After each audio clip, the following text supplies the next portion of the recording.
Hi, I'm Christopher Herring with TAN TV. Today we are here with Representative Barbara Gervin-Hawkins, 300 Voices in 300 Days, and I'm here to ask her about her past, her present, and her future, and those things in which she would like for our network audience to be able to learn today. So I'm very happy to be with her today, and we'll start our interview. Well, born, raised Detroit, Michigan. As I tell people, I'm from the Motor City. And being, raised in Detroit with a loving mother, I grew up with 5 other siblings, so it was 6 of us. But we had a very close-knit family. I tell people all the time, my mother turned dimes into dollars. We was poor, but we didn't know it. And then we had a great opportunity for my brother, who's 2 years older than me, George Gervin, to be blessed with becoming one of those selected to play in the pros.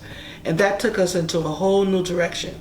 So here we come from what we call the food line and the food stamp line and the bread line to now having an opportunity to travel all over the world, to be able to be exposed to millionaires and billionaires. But I'll tell you, my greatest influence, number one, is my brother. I believe that he's a young, old, wise man. Plus, I learned from many people. I learned from the bum on the street, but I've also seen the great leaders of this community. And who I'm talking about is the Red McCone, who have made himself a billionaire. I'm talking about the Peter Holtz. I'm talking about the Tom Frost, the Bill Greahes, the people who came, the leaders that came together in this town and made it from a small town to a big city. I've seen that with my own eyes. I was actively involved in the Greater Chamber when Joe Cryer was there, and I admired him so much. So I have so many mentors, some that are known that they are mentors to me, and some unknown. I've met folks on the telephone as far as Boston and Los Angeles, but I know that I'm a student. I'm a lifelong learner, and I will always be a student. And when one has that type of attitude, you can learn from almost anybody.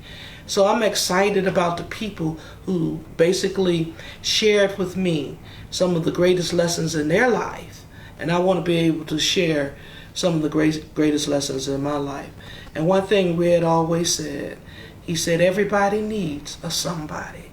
And that's so true, because we all need somebody. And when we have that somebody that can help lift us up, we can accomplish many things. I am so proud that the people of District 120 believed enough in me to vote me into office. And so, when I come really prepared. I have a bachelor's degree in business, concentration in accounting, a master's degree in education, and I just finished my coursework for my PhD, so in leadership. So I come with the credentials. The experience, I have over 40 years experience working with nonprofits, doing community development projects, from senior citizen housing to our successful dropout recovery high school that now has 0 dropout rate and is basically an A- academically. So I'm very proud of those things. Also, my work in this community. Over my 37 plus years in working in the community, I've never deviated, because I believe not only in District 120 in its diversity, but I believe in the wonderful assets that are here. I mean, this city has probably, or this district, some of the greatest assets, and people don't know it.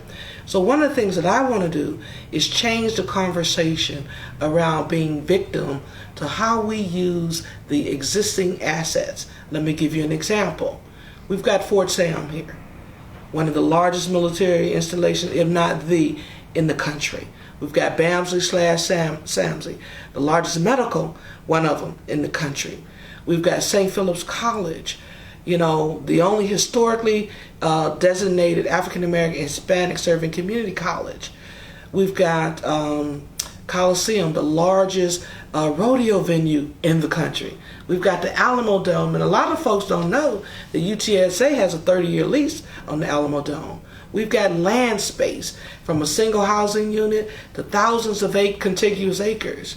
We've got so much to offer. We have the only professional team in the city, my beloved, the Spurs. So there's so much to celebrate in this district.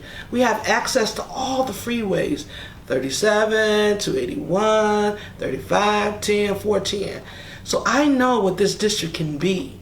And I want to be able to provide the leadership to lead it to that place where it can be. Again, I've been here serving this community over 37 years. We've moved for sure, but I know we can be in even a better place.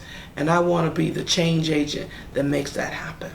So you were the superintendent, the CEO, president of the George Gervin Youth Center. Yes.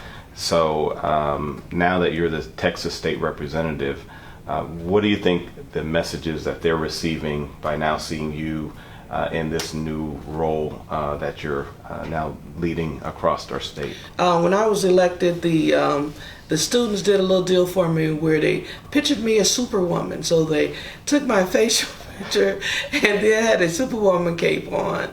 You know, one thing, Chris, through the years, I'm a hands-on type leader. So as superintendent and CEO, I still knew my children, I knew their families, and so I'm one of those individuals who can walk through the hall and be well recognized, and I've got to give them their daily hugs. So I wasn't a stranger to them, and I won't be a stranger to them now.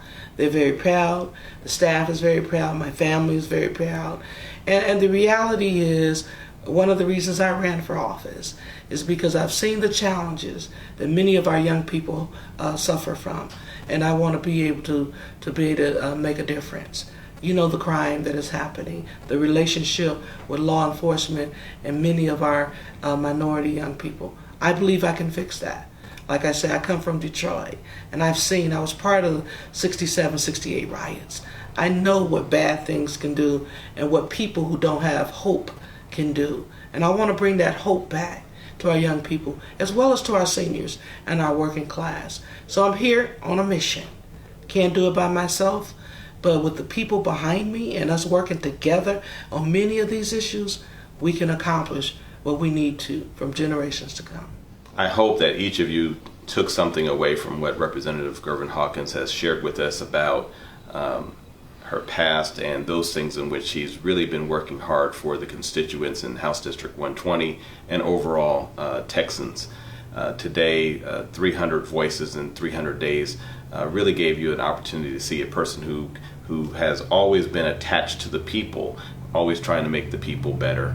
And hopefully you can be supportive of her and share this video. And also make sure that you like this video because, again, I think it was a very powerful opportunity today that we've had with the state representative. We thank her for her time and her staff. It's been a blessing. Thank you very much.